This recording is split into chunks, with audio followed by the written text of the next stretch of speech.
शाम ढलने वाली है, पाकिस्तान प्रीमियर लीग भी चलने वाली है। और क्या क्या दिन दिखाएगा, जुआ कितने खिलाड़ियों को खाएगा। छोड़ दो हमारी जान, एक बार बता दो कब आओगे पाकिस्तान। कभी बर्फ पर कभी सहरा में भागे, कोई जीते तो कोई हारे। फेंकी गेंद बाहर तो डंड पेलना पड़ेगा, चाहे हो ओबामा या किसी का मामा। लड़ाई लड़ाई माफ करो, फुटबॉल का ग्राउंड साफ करो। किस्मत बाप की देगा फेर, तमगा ले आएगा जूडो का शेर। दुश्मन था जो गोल के जाल का, पैदा हुआ आज दादा फुटबॉल का। बोलता है सर चढ़कर, शौक है जिंदगी से बढ़कर। आप देख रहे हैं स्पीड, मैं हूं अनीस शेख। नाज़रीन, आज हमारी डिस्कशन आपके साथ ये है कि चाहे आमिर हो या आसिफ हो या माजी में सलीम मलिक हो या ताऊ रहमान हो, जुए के हाथ से पाकिस्तान को बहुत नुकसान हुआ है। कई खिलाड़ियों का नुकसान उठाना पड़ा है और पता नहीं आगे कितने खिलाड़ियों को नुकसान हो, क्योंकि अब दिनेश कीनेरिया के हवाले से ही बात हो रही है, उन पर भी इल्जामात लग रहे हैं। आगे चल के हमें क्या क्या भुगतना पड़ेगा और इस जुए की लानत से पाकिस्तान क्रिकेट को कैसे साफ किया जा सकता है, ये आज हम आपकी राय जानना चाहते हैं। इस हवाले से आप हमें कॉल कर सकते हैं, हमें बताएं कि आपकी राय में पाकिस्तान क्रिकेट को जुए से किस तरह से साफ किया जा सकता है। और जब पाकिस्तान क्रिकेट की बात हो रही है तो थोड़ी सी बात कर लें पीसीबी की, जिन्होंने ऐलान किया है कि पाकिस्तान प्रीमियर लीग भी जो है उसका भी आगाज़ होने वाला है, उस पर भी आते हैं। लेकिन पहले हम बात करेंगे आज के क्वेश्चन के हवाले से, और आज का क्वेश्चन आपके सामने आ रहा है जो कि ये है। रोनाल्डो की हिट है और देखना यह है कि क्या कीपर ये बॉल पकड़ लेगा, क्योंकि देखने में तो लग रहा है कि कीपर बड़े आराम से इस गेंद को पकड़ सकते हैं। लेकिन क्या ये गोल होगा, क्या ये गोल नहीं होगा, ये हम आपको बताएंगे प्रोग्राम के एंड पर। और अब बात करते हैं, जैसे हमने पहले बताया, पाकिस्तान प्रीमियर लीग के हवाले से ज़का अशरफ का कहना है कि प्रीमियर लीग बहुत जल्द उसका आगाज़ होगा और बांग्लादेश का टूर्नामेंट या बांग्लादेश की सीरीज़ जिन्होंने आना है पाकिस्तान, उसका भी उसके मुतालिक भी उनका कहना है कि पॉजिटिव लग रहा है। और अगर ऐसा नहीं हुआ तो बांग्लादेश से ताल्लुकात पर भी नजरसानी की जाएगी। लाहौर के एक मुकामी होटल में चेयरमैन पीसीबी ज़का अशरफ के ज़ेर सदारत इजलास में साबिक चेयरमैन एजाज भट्ट, तौकीर ज़िया, खालिद महमूद और शहरियार खान भी शरीक थे। इजलास में तमाम इजला, विमेन विंग, ब्लाइंड काउंसिल और डिसेबल एसोसिएशन के नुमाइंदों को भी बुलाया गया था। इजलास में पीसीबी की सालाना कारकर्दगी और ऑडिट रिपोर्ट्स पेश की गयी। ज़का अशरफ ने शुरा को बताया कि कोई भी गैर मुल्की टीम पाकिस्तान में नहीं आ रही। पाकिस्तान को इस तन्हाई से निकलने के लिए पीसीबी बांग्लादेश क्रिकेट बोर्ड समेत दीगर स्पोर्ट्स बोर्ड के साथ राब्ते में है। कप में जिस तरह पाकिस्तान टीम खेली है कि फैसला आखिरी बॉल पे होना है, हमारा भी उससे फैसला आखिरी बॉल पे होना है कि वो आते हैं कि नहीं आते। तो इंशाल्लाह मैं पूरी उम्मीद हूँ। फिर भी अगर इंडिया सब समझता है कि हम पहले जाएं तो उनको चाहिए कि जो हम उधर जाएं या वो इधर आए, उसको एक प्लान बना के अनाउंस करें ताकि हम इंडिया में खेलें, इंडिया की टीम पाकिस्तान आए, दोनों मुल्कों में आना चाहिए। इजलास में मौजूद साबिक चेयरमैन शहरियार खान ने कहा कि क्रिकेट सीरीज के लिए पाकिस्तान या भारत दोनों में से किसी एक को कसम तोड़ना होगी। दो मसाइल हैं इंडिया के। एक तो उनका प्रोग्राम जो है अगले 2 साल बहुत कम वक्त है जिसमें कि हम जा सकेंगे, वहाँ पूरा फुल है, मैंने खुद देखा है वो। बल्कि वो कहते हैं आप हमारे यहाँ आ जाइए, हम आपसे खेलने को तैयार हैं। तो ये कसम तोड़ना बहुत ज़रूरी है, चले जाएं हम। पीसीबी जनरल बॉडी के इजलास में चेयरमैन ज़का अशरफ ने डोमेस्टिक क्रिकेट में बेहतरी की उम्मीद जाहिर की है। अब थोड़ी सी बात कर लेते हैं मोटो जीपी के हवाले से। और लोरेंजो जिन्होंने ये जीती थी पहली मोटो जीपी की रेस, वो बड़े खुश नजर आ रहे हैं क्योंकि जाहिर है बाकी रेस भी स्पेनिश खिलाड़ी ही जीते। जॉर्जी लोरेंजो मोटो जीपी सीजन की पहली रेस जीतने के बाद बेहद खुश नजर आते हैं, खास तौर पर इसलिए भी उन्होंने इस रेस में कैसी स्टोनर को शिकस्त दी जो कि वर्ल्ड चैंपियन हैं। रेस के आगाज से ही यामाहा के लोरेंजो ने स्टोनर को दबाव में रखा। पहले उन्होंने पेड्रोसा को पीछे छोड़ा और इसके बाद स्टोनर से भी आगे निकल गए।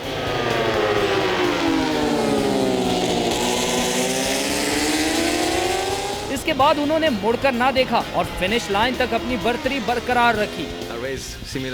मेरे लिए ये रेस 2010 की जेरीज जैसी ही थी। रेस के दरमियान में मुझे लगा कि इसे जीतना नामुमकिन होगा, मगर मैंने हार ना मानी। कैसी की रफ्तार में भी कुछ कमी हुई थी। ये इतना आसान नहीं था, मुझे अपनी सारी तवानाई इसमें झोंकनी पड़ी। स्पेन ही के मार्क मार्केज ने मोटो 2 का एजाज जीता। उन्होंने अपने इटालियन हरीफ एंड्रिया लानून को 0.06 सेकंड की बर्तरी से शिकस्त दी।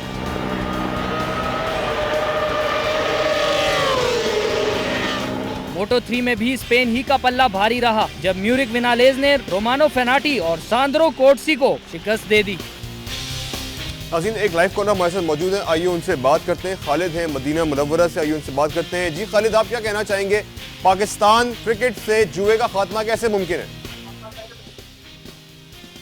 जी खालिद, आपको मेरी आवाज आ रही है? मुझे लग रहा है कि कॉल ड्रॉप हो रही है। हम यहाँ लेते हैं एक छोटा सा ब्रेक के बाद मजीद बात करेंगे जुए के हवाले से भी, दीगर स्पोर्ट्स के हवाले से भी। हमारे साथ रहिए।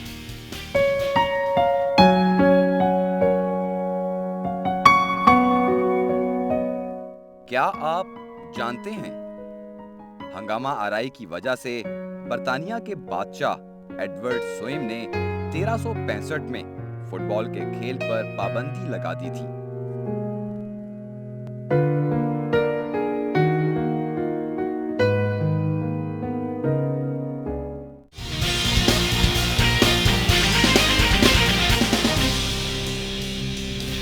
वेलकम बैक नाज़रीन। मैराथन कई तरह की होती है, मगर अगर ये सहरा में हो तो कुछ इस तरह का समा बनता है। मराकश के तपते सहरा में होने वाली मैराथन के दूसरे मरहले में मेजबान मुल्क के रशीद अल मराबती बाजी ले गए। रेतीले ट्रैक और मुश्किल तरीन रास्तों के इस ट्रैक को कड़कती धूप ने और ज्यादा सख्त बना दिया। मर्द और खवातीन की इस दौड़ के दूसरे मरहले में मराकश के रशीद अल मराबती ने कामयाबी समेटी। उन्होंने 38.5 किलोमीटर का फासला 2 घंटे 50 मिनट और 24 सेकंड में तय किया। उर्दनी एथलीट 14 सेकंड के फर्क से दूसरे नंबर पर रहे। मराकश के अजीज अल आजाद चौथी पोजीशन ले गए, जबकि लोरेंजो ट्रांचरी और एंटोनियो 5वें और 6ठी पोजीशन पर रहे। अब तक खवातीन इस रेस में नुमायां कारकर्दगी पेश करने से कासिर रही हैं। खवातीन के मुकाबले में फ्रांस की लॉरेंस क्लाइन सर फहरिस्त रही, ताहम मजमूई तौर पर रेस में उनका नंबर 23वां रहा। अब तक रशीद अल मराबती जीत रहे हैं, ताहम अगले मरहले में किसी भी अपसेट की तवक्को रखी जा सकती है। और एक और मैराथन ऐसी भी होती है जो रेत पे नहीं, बर्फ के ऊपर होती है। आइए ये भी देखते हैं। पोल के -26 डिग्री सेंटीग्रेड टेम्परेचर में होने वाली मैराथन रेस में 40 एथलीट्स ने हिस्सा लिया। रेस का फासला 26 मील पर मुश्तमिल था। रेस का फासला मुंतखब करने के लिए मुख्तलिफ झंडे बर्फ में निशान के तौर पर लगाए गए थे। एथलीट्स ने बर्फ से बचाव के लिए अपने चेहरों को मास्क से ढांप रखा था। इवेंट में रिफ्रेशमेंट स्टॉप्स भी बनाए गए थे। मैराथन रेस में बर्तानिया के एंड्रयू मरे 4 घंटे 17 मिनट में तय करके सर फहरिस्त रहे। स्पेन के लुइस ओल्वोंसो की दूसरी और बर्तानिया के जेम्स मैथ्यूज की तीसरी पोजीशन रही। विमेंस मुकाबले में ऑस्ट्रेलिया की डेमल्जा फार टाइटल अपने नाम करने में कामयाब हुई। नाज़रीन, स्पोर्ट्स खेल रहे हो, किसी भी तरह का स्पोर्ट हो, उसमें कोई पेनल्टी हो तो पेनल्टी तो भरनी ही पड़ती है, चाहे वो प्रेसिडेंट की हो। अमेरिका के सदर और उनके खानदान के अफराद ने हजारों बच्चों के साथ ईस्टर की तकरीबात में हिस्सा लिया। इस मौके पर सदर ओबामा बच्चों के साथ खेलते रहे। उन्होंने इस मौके पर बास्केटबॉल के एक नुमाइशी मुकाबले में भी हिस्सा लिया, जिसमें गेंद बास्केट में न डाले जाने की सजा डंड निकालने की सूरत में मिलती है। उन्हें एक बार गेंद फेंकने में नाकामी हुई, जबकि मुखालिफ खिलाड़ी ने गेंद जाल में फेंककर उन्हें पुशअप करने पर मजबूर कर दिया। कजाकिस्तान को उम्मीद है कि ओलंपिक में कम से कम उनको 1 गोल्ड तो मिलेगा, और वो गोल्ड मिलेगा जूडो। पापा कहते हैं बड़ा नाम करेगा बेटा हमारा। कजाकिस्तान के अवाम को अपने 26 साला जोडो के खिलाड़ी से बड़ी तवक्कुआत वाबस्ता हैं। मैक्सम राकोफ इस वक्त दुनिया का नंबर 1 खिलाड़ी है और ओलंपिक्स में अपने मुल्क के लिए सोने के तमगे की सबसे बड़ी उम्मीद भी है। वो अपने वालिद के साथ, जो कि जोडो के कोच भी हैं, दिन रात ट्रेनिंग में मशगूल है। जोडो फतह हासिल करने का एक उम्दा तरीका है। फतह हमेशा आपकी मदद करती है। जो इंसान जिंदगी में मुश्किलात पर काबू पा लेता है, कामयाब रहता है। ज़हनी और जिस्मानी मजबूती हर खेल में कामयाबी के लिए जरूरी है। मैक्सम भी इसके हुसूल के लिए सख्त मेहनत कर रहा है। जो काम मैं अपनी जिंदगी में खुद नहीं कर सका, वो अब मेरे बच्चे कर दिखाएंगे।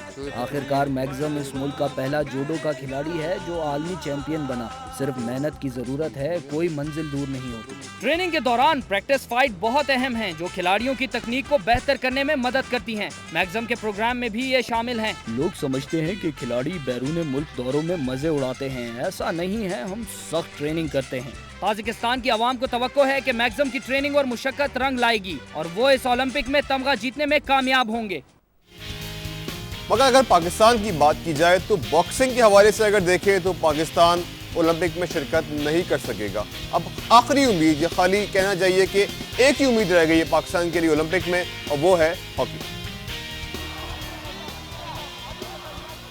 काज़ाकिस्तान में होने वाले एशियन ओलंपिक क्वालिफाइंग राउंड में पाकिस्तान के 5 बॉक्सर्स अपनी सलाहियतें दिखाने में नाकाम रहे और 1988 के बाद ओलंपिक में क्वालिफाई न करने का एजाज बरकरार रखा। 52 किलोग्राम कैटेगरी के क्वार्टर फाइनल तक पहुंचने वाले मोहम्मद वसीम आखिरी उम्मीद थे, लेकिन वो भी मंगोलिया के टग स्टार न्याम्बा यार से 22-9 के वाज़ेह फर्क से शिकस्त खा गए।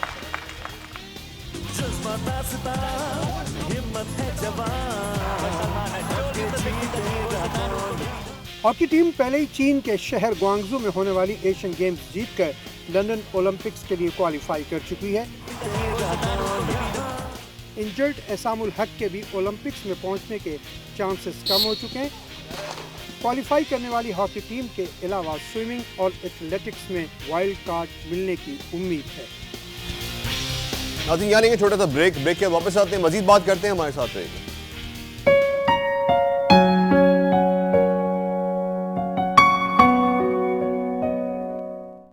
पिट फॉली कहते हैं, अगर आपके पास जिंदगी का सिर्फ एक दिन है तो आप मैपल लीफ को खेलते हुए देखें। आपको ऐसा लगेगा कि इनका मैच हमेशा चलता रहेगा।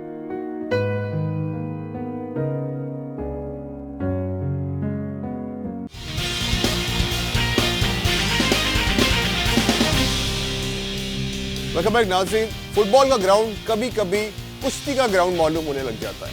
ऐसा कैसे होता है, देखिए।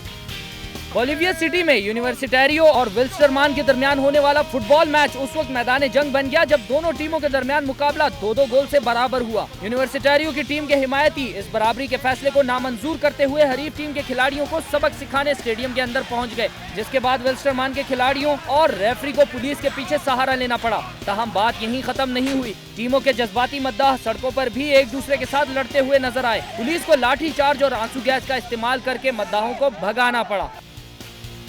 फुटबॉल की बात करें, जर्मन लीग की बात कर लेते हैं, जहां पर टॉप का अगर देखें जो टीमें हैं उनका मुकाबला बहुत सख्त हो गया। जर्मन लीग में चैंपियन डॉर्टमाउंट ने वुल्फसबर्ग को 3-1 से हरा दिया। रॉबर्ट लेवांडोव्स्की के 2 गोल लीग लीडर्स के लिए 3 पॉइंट्स की बढ़तरी बरकरार रखने में मददगार साबित हुए। 22वें मिनट में आइवॉन के पास पर उन्होंने पहला गोल स्कोर किया। दूसरे हाफ के आगाज में ही चैंपियन टीम ने दूसरा गोल करके अपनी बढ़तरी दुगनी कर ली। ताहम वुल्फसबर्ग ने भी हार ना मानी और 61वें मिनट में गोल करके स्कोर 2-1 कर दिया। 84 मिनट गुजर जाने के बाद वुल्फसबर्ग के मिडफील्डर अलेक्जेंडर मालंग को सुर्ख कार्ड देखना पड़ा। मैच के आखिरी मिनट में रॉबर्ट लेवांडोव्स्की ने एक और गोल करके स्कोर 3-1 कर दिया। मारियो गोमेज ने अपनी बेहतरीन फॉर्म बरकरार रखते हुए सीजन का 25वां गोल स्कोर किया। फ्रैंक राइबरी के पास पर बायरन म्यूनिख की तरफ से गोल पहले ही मिनट में किया गया। ताहम मध्य मुकाबिल ऑक्सबर्ग ने भी मुकाबला बराबर कर दिया। आयन रॉबिन के पास पर गोमेज ने दूसरा गोल करके मैच जीत लिया। बायरन पॉइंट्स टेबल पर दूसरे नंबर पर रहे। दूसरी तरफ शाल्के चैंपियंस लीग में जगह बनाने की पूरी कोशिश कर रही है। स्पेन के तजर्बाकार स्ट्राइकर राउल ने 2 गोल करके अपनी टीम को 3-0 की फतह दिला दी। नाज़रीन, थोड़ी सी बात करते हैं क्रिकेट की, जिसके हवाले से आज हम आपके साथ डिस्कशन ये कर रहे हैं कि पाकिस्तान क्रिकेट से जुए का खात्मा कैसे मुमकिन है। क्रिकेट की बात कर रहे हैं। ब्रिजटाउन टेस्ट में ऑस्ट्रेलिया फाइट तो कर रहा है, लेकिन वेस्टइंडीज की बढ़तरी खत्म करने में थोड़ा टाइम लगेगा।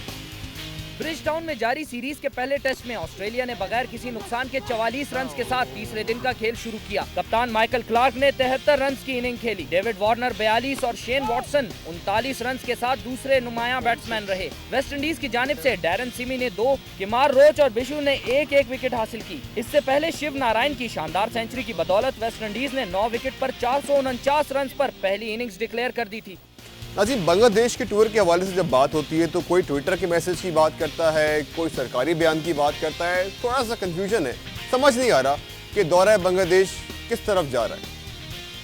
बीसीबी के मीडिया मैनेजर रबीब ने दुनिया न्यूज से बात करते हुए बताया कि दौरे की मंसूखी अगर करना होती तो कोई भी ऑफिशियल ट्विटर पर अपना पैगाम नहीं देता। उन्होंने बताया कि बांग्लादेश क्रिकेट बोर्ड का सोमवार को इजलास हुआ, लेकिन उसमें दौरा पाकिस्तान एजेंडे का हिस्सा नहीं था। बीसीबी मीडिया मैनेजर का कहना था कि दौरा पाकिस्तान के हवाले से आइंदा चंद रोज में इजलास होगा, जिसमें इस हवाले से हतमी फैसला होगा। उन्होंने बताया कि अभी तक हुकूमत की जानिब से भी बोर्ड को दौरा करने या न करने के हवाले से कोई पैगाम नहीं भेजा गया है। पाकिस्तान क्रिकेट बोर्ड के तर्जुमान ने भी बांग्लादेशी टीम के दौरा न करने की खबरों की तरदीद की है। उन्होंने कहा कि बीसीबी ने अभी पीसीबी को इस हवाले से कुछ आगाह नहीं किया।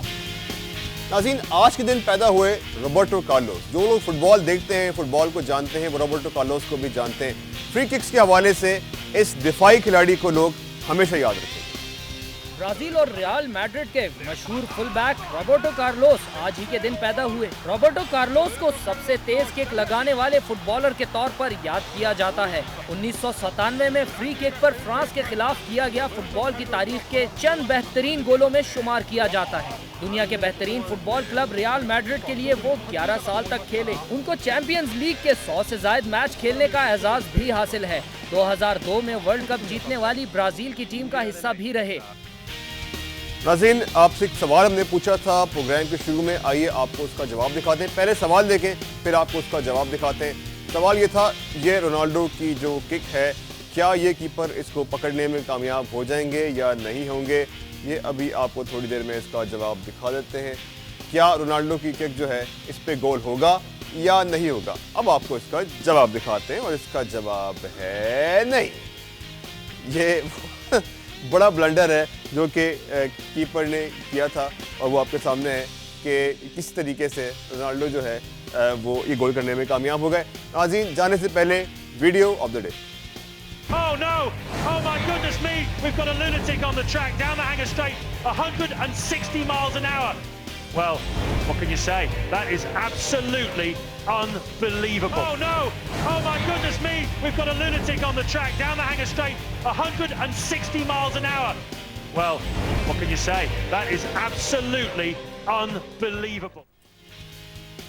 इस तरह के वाक़यात में ख्याल स्पोर्ट फील्ड में ऑन एंड ऑफ होते रहते हैं। कल हम आपने दिखाया था कि रॉजर फेडरर के सामने भी एक तमाशाई आ गए थे, लेकिन ये बहुत डेंजरस हरकत है, कभी नहीं की जानी चाहिए, क्योंकि गाड़ियाँ 160 मील फी घंटा की रफ्तार से आ रही होती है। इसके साथ ही अनीशे को इजाज़त दीजिए। अल्लाह हाफ़िज़।